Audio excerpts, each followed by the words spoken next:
I want to talk a little bit more about some poker rules, some terminology, some basics to really make you feel comfortable playing in any game. So I'm going to share my screen here. So what we're looking at here is a positional chart.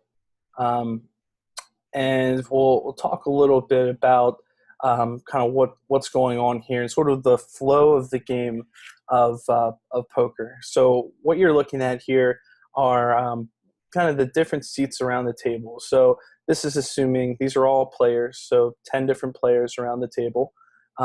This right here is the dealer button, which represents the dealer position.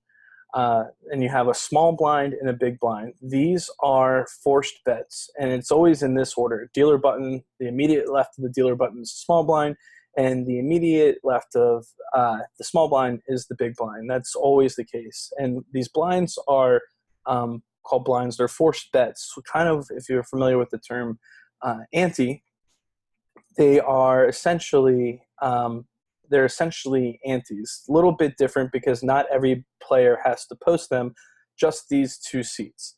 Okay, so you might be thinking, well, I don't want to sit in this seat, or I don't want to be this seat. I'd rather be here where I can see my cards, you know. But what actually ends up happening is after each hand is dealt, the dealer button slides over one seat, and then this person becomes the small blind, and then this person becomes the big blind. So everybody is going to be the dealer, the small blind, the big blind, and every other seat the same amount of time. So it doesn't matter what seat you have around the table. It's just in that particular hand. So what's important to look at here, and we'll get a little bit into just positional strategy as we talk about the different seats and what they kind of represent. Up here, this seat is what's considered early position. This is all early position. And then you see kind of middle position here and late position here. And the reason that's relevant is because it's an advantage to be in the later seats.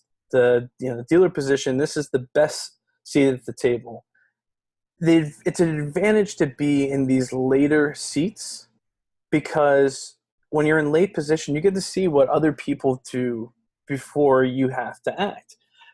As opposed to being up here, if you see your two cards, which we'll talk about starting hands in a second, but if you see your two cards and then say, and decide to go with it, you still have 1, 2, 3, 4, 5, 6, 7 people and the blinds to act after you. So if you have let's just say a marginal hand, and we'll talk about what that means in a second, and let's just say you match the big blind, and then one of these players raises or someone raises and then re-raises, you're going to have to put more money in the pot with a hand that isn't very strong. Versus if everybody folds to you and you're here, well, when you're in later position, you see that everyone already folded out and you have only the blinds, which essentially are two random hands because they're only in there because they have to be in there.